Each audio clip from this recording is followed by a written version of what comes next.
ಮೊದಲನೆಯ ಯೂಟ್ಯೂಬ್ ಹಾಗೂ ಮೀಡಿಯಾದಲ್ಲಿರುವ ವಿಷಯ ಸಾರಿ ಹಾಗೂ ಆ ದೇವರು ಒಬ್ಬನೇ, ನಾಮ ಹಲವು ಅನ್ನುವುದು ಸರ್ವರಿಗೂ ಗೊತ್ತಿರುವ ವಿಷಯ.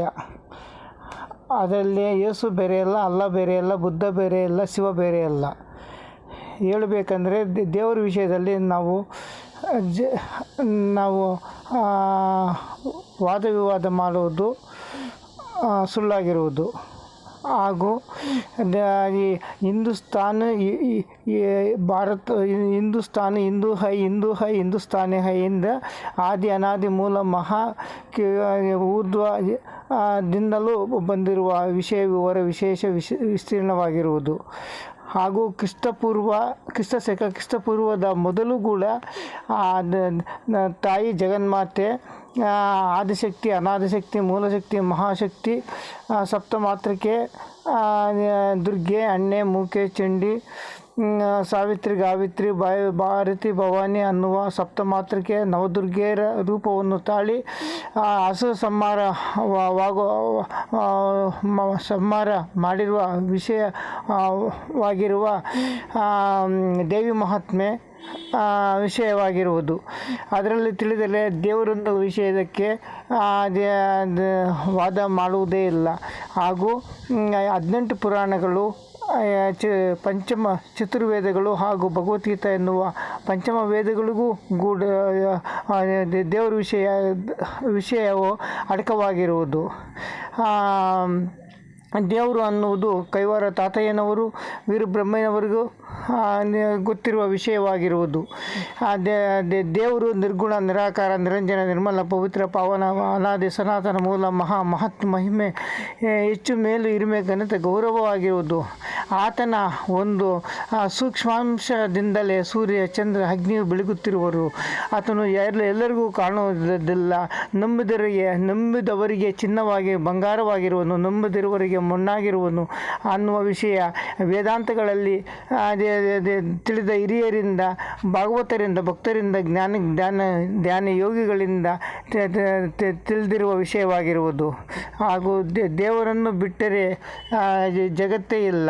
ದೇವರಿಂದಲೇ ಸೃಷ್ಟಿ, ಸ್ಥಿತಿ, ಲಯವಾಗುತ್ತಿರುವುದು. ಆದರೆ ಇವರು ಮಾಡಿಕೊಂಡು ಬಂದಿರುವ ನಮ್ಮ ದೇವರು ಗೋಡೆಯಲ್ಲಿ ಸಿಕ್ಕುವರು, ನಮ್ಮ ದೇವರು ಚರ್ಚಿನಲ್ಲಿ ಸಿಕ್ಕುವರು, ನಮ್ಮ ದೇವರು ಇದು ಬುದ್ಧ ಆಲಯದಲ್ಲಿ ಸಿಕ್ಕುವರು ಎಂದು ಹೇಳುವರು. ಇವೆಲ್ಲ ಸುಳ್ಳು. ಹೇಳಬೇಕಾದರೆ ದೇವರು ಎಲ್ಲಿ ತಿಳಿದರೆ ಅಲ್ಲೇ ತಿಳಿಯುವರು. ಕಾಡಿನಲ್ಲಿ, ಮೇಡಿನಲ್ಲಿ, ಬೆಟ್ಟ ಶಿಖರದಲ್ಲಿ, ಸಮುದ್ರ, ಆಕಾಶದಲ್ಲಿ ಕೂಡ ದೇವರನ್ನು ಭಕ್ತಿಯಿಂದ, ಚ್ಯುತಿಯಿಲ್ಲದ ಭಕ್ತಿಯಿಂದ ಪ್ರಾರ್ಥನೆ ಮಾಡಿದರೆ ಆ ದೇವರು ಅಲ್ಲೇ ಪ್ರತ್ಯಕ್ಷವಾಗಿ ವರವನ್ನು ಕೊಡುವರು. ಆ ದೇವರಿಗನ್ನ ಈ ಸರ್ವವು ಹೆಚ್ಚಿಲ್ಲ.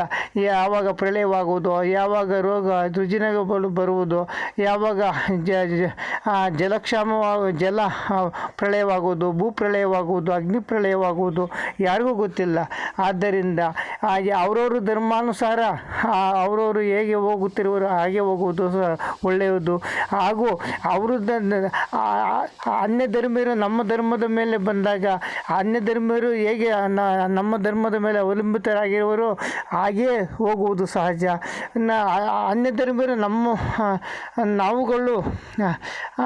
ನಾವುಗಳು ಕೂಡ ಅನ್ಯ ಧರ್ಮೀಯರಿಗೆ ಹೋದಾಗ ಅನ್ಯ ಧರ್ಮರ ವಿಷಯದಲ್ಲಿ ಅವರನ್ನು ತಗ್ಗಟ್ಟಾಗಿ ಅವಲಂಬಿತರಾಗಿರುವರಂತೆ ಅನ್ಯ ಧರ್ಮೀಯರು ನಮ್ಮ ಧರ್ಮದಲ್ಲಿ ಬಂದಾಗ ಅವರು ಹಾಗೆ ಅವಲಂಬಿತವಾಗಿರುವುದು ಸಹಜವಾಗಿರುವುದು, ಒಳ್ಳೆಯದಾಗಿರುವುದು. ಹಾಗೂ ಬೂರ್ಖ ಪ್ರಶ್ನೆಯನ್ನು ಪಡೆದಿರುವ ಮುಸ್ಲಿಂ ಮಹಿಮೆ ನಮ್ಮ ದೇವರನ್ನು ಅಲ್ಲಗಳೆಯುವುದು, ನಮ್ಮ ರಾಜ್ಯವನ್ನು ಕಳೆಯುವುದು. ಅಂದರೆ ಒಂದು ಮರ್ಯಾದೆ ಇಲ್ಲದ್ರೆ ಒಂಥರ ಅದೇನೋ ಒಂಥರಲ್ಲ, ಆ ರೀತಿ ಮಾತಾಡೋದು ತಪ್ಪಾಗಿರುವುದು. ಹಾಗೆ ನಾವು ಹೇಳಿದ ರೀತಿಯಲ್ಲಿ ಅವರು ಪೂಜೆಯನ್ನು ದೇವಿಗೆ ಪೂಜಿತಾಯ ಅನ್ನುವ ರೀತಿಯಾಗಿ ಏನು ದೇವರಿಗೆ ಏನು ಪೂಜಾ ಕೈಂಕರ್ಯಗಳನ್ನು ಮಾಡಬೇಕಾಗಿರೋ ಅದೇ ರೀತಿಯಾಗಿ ಮಾಡುವುದು ಒಳ್ಳೆಯದು. ಹಾಗೆ ನಮ್ಮ ದೇವರು ನಮಗೆ ಹೆಚ್ಚು, ಅವ್ರ ದೇವರು ಅವರಿಗೆ ಹೆಚ್ಚು. ಆದರೆ ದೇವರು ಒಬ್ಬನೇ, ಹೆಚ್ಚಿಗೆ ಮಾತನಾಡಲು ಸಮಯವಿಲ್ಲ. ಆದ್ದರಿಂದ ಹಾಗೂ ದೇವರ ವಿಷಯದಲ್ಲಿ ಜಗಳವಾಡುವುದು ಉಚಿತವಲ್ಲ. ದೇವರ ವಿಷಯದಲ್ಲಿ ಎಷ್ಟು ನಾವು ನಮ್ಮ ದೇವರು ನಮಗೆ ಹೆಚ್ಚು, ಅವ್ರ ದೇವರು ಅವರೇ ಹೆಚ್ಚು, ಆ ರೀತಿಯನ್ನೇ ನಮ್ಮ ದೇವರನ್ನು ಅವಳು ತೆಗಳುವುದು, ಅವ್ರ ದೇವರನ್ನು ನಾವು ತೆಗಳುವುದು ಒಳ್ಳೆಯದಲ್ಲ. ನಿಮ್ಮ ಮನೆಗೆ ಬಂದಾಗ ನೀವು ಹೇಳ್ದಂಗೆ ನಾವು ಕೇಳಬೇಕು, ನಮ್ಮ ಮನೆಗೆ ಬಂದಾಗ ನಾವು ಹೇಳ್ದಂಗೆ ನೀವು ಕೇಳಬೇಕು, ಅಷ್ಟೇ ಇರುವುದು. ಇದರಲ್ಲಿ ಹೆಚ್ಚಿನ ಹೇಳಲು ಅವಕಾಶ ಮಾತಿಲ್ಲ. ಎಲ್ಲರೂ ಸರ್ವಂ ಜಗತ್ ಸುಖಿನೋ ಭವಂತು. ಎಲ್ಲರಿಗೂ ದೇವರು ಶುಭವನ್ನು ಒಳ್ಳೆಯದನ್ನು ಹಾರೈಸಲಿ, ಶುಭವನ್ನು ಕೋರಲಿ. ಇಂತಿ ನಮಸ್ಕಾರ.